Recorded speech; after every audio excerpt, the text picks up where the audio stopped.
আবার আমরা বেরিয়ে পড়লাম খাটো সামজে যাওয়ার উদ্দেশ্যে। খাটো সামজে যাবো বললেই কি আর যেতে পারি বন্ধুরা? খাটু বাবা বলবে তারপরে তো আমরা যাব। খাটু বাবা বলেছে আর আমরাও বাড়ি থেকে বেরিয়ে পড়েছি। এই দেখো 3-4 ঘন্টার জার্নির পর বাইক এসছি আমরা, 3-4 ঘন্টা জার্নির পর অবশেষে পৌঁছালাম। এত শান্তি গেটে, যখনই তুমি পৌঁছাবে তোমার মনে যে এত শান্তি, ওটা কাউকে বলে বোঝানো যাবে না গো। যতক্ষণ না আসবে এই জায়গাটায় তুমি দাঁড়াবে ততক্ষণ তুমি বুঝতে পারবে না এত শান্তি। তো চলো এখানে গাড়ি পার্কিং করে নিলাম।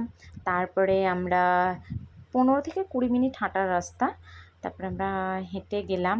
এখনও আরেকটু যেতে হবে, তো এখানে আমরা তিলকটা করে নিই।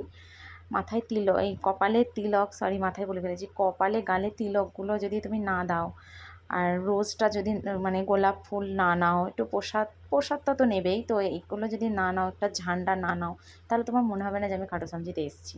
তো এই দেখো এবার 10-15 মিনিট, 10 মিনিট আর হাঁটতে হবে। 10 মিনিট কেন, তুমি যদি 3-4 দিনও হেঁটে যাও না, তুমি বুঝতেই পারবে না যে বাবার কাছে আমি হেঁটে আসলাম। বাবা তোমাকে এত শক্তি দেবে, তুমি ফিলই করতে পারবে না যে আমি এত হেঁটে হেঁটে এসেছি। এই দেখো তারপরে আমরা লাইনে ঢুকে পড়েছি। এটা হচ্ছে মেন লাইন।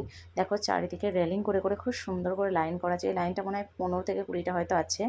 তো এই লাইনটায় যখনই তুমি ঢুকবে তারপর থেকে শুধু ভিড় দেখবে, ভিড়। প্রতিদিন মনে হয় 10 থেকে 20 লাখ লোক তো যায় আমার মনে হয়। তার কারণ আমি যখনই গেছি তখনই এরকম ভিড়। তাও তোমার ধরো তুমি সকাল 6টা থেকে কালকের সকাল 6টা অবধি দাঁড়িয়ে থাকবে, দেখবে 24 ঘন্টায় এরকমই লোক, কোনো সময় তুমি লাইনটা ফাঁকা পাবে না। আর বাবার মন্দির কখনোই বন্ধ হয় না গো। যদি যাও তোমার মনের আশা সত্যিই বাবা পূরণ করবে। তো চলো লাইনে দাঁড়িয়ে আছি, সবাই দাঁড়িয়ে আছে।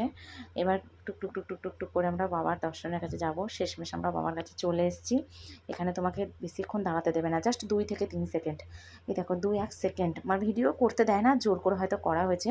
তো এই দেখো 2-1 সেকেন্ড, 2-1 সেকেন্ড তোমাকে দাঁড়াতে দেবে। ওই জন্য তো সবাই বলে যে বাবার কাছে কত দিনের আশা করে আসলাম, তা বাবাকে 2 সেকেন্ডও দেখতে পারলাম না। ব্যাস এই 2 সেকেন্ড পুলিশ তোমাকে হাত ধরে বাইরে বার করে দেবে। ব্যাস হয়ে গেল দর্শন।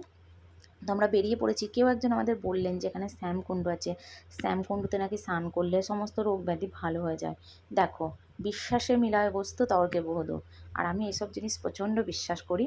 তো এই দেখো আমার বাবুটাকে নামিয়ে দিয়েছি স্নান করতে। তো তোমরা যে যে ঘাটু শ্যামজি গেছো তো খুব ভালো, আর যারা যাওনি অবশ্যই যাবে, আর এই শ্যামকুণ্ডতে অবশ্যই স্নান করবে। দেখো বিশ্বাস যদি হয় তো তোমার মনের আশা ঠিকই পূরণ হবে। বিশ্বাসে মিলায় বস্তু কথাতেই আছে। তো আমারও খুব বিশ্বাস, আমি ভগবানকে সত্যিই খুব বিশ্বাস করি। তো এই দেখো আমার বাচ্চাটাকে স্নান করাচ্ছি। তো কে কে খাটু শ্যামজি যাওনি, যাবে, খুব খুব ভালো জায়গা। আর ভিডিওটা আমার ভালো লাগলে একটু কমেন্ট করে দিও, আর কি সাবস্ক্রাইব করে দিও। টাটা, ভালো থেকো, সুস্থ